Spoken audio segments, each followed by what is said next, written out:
There are many types of electric motors used for a variety of purposes in commercial industry.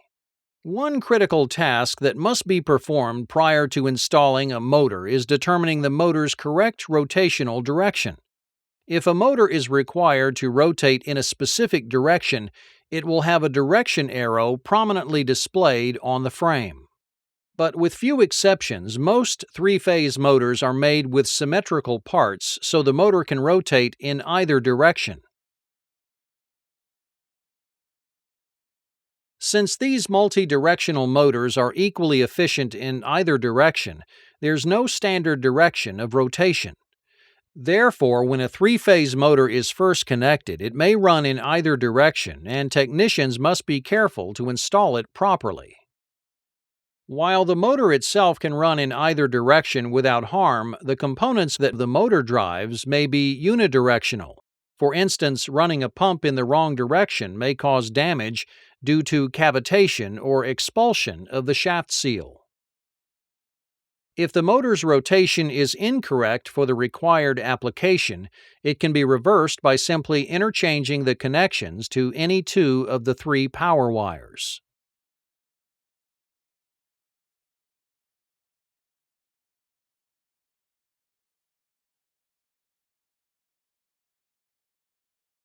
While many motors are three-phase and easily reversible, others are not.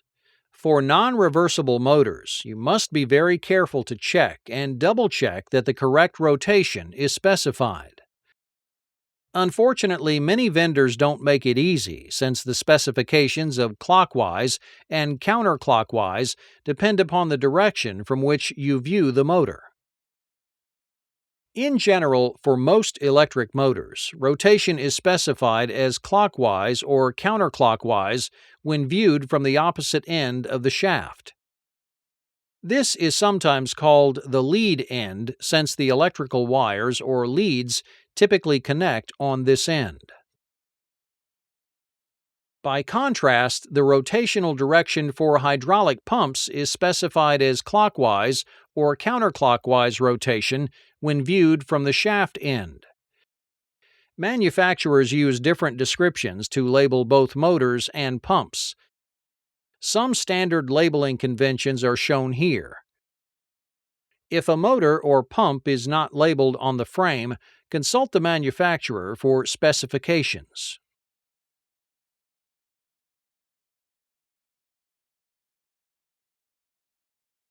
In addition to rotation, technicians must pay close attention to the frequency and current requirements for a given motor application. Frequency and current can be related by two primary equations. The first relates the frequency to inductive reactance, sometimes called the resistance. The second relates the current to the same inductive reactance. By combining the two equations, we can see that frequency and current are inversely proportional. As the frequency decreases, current will increase.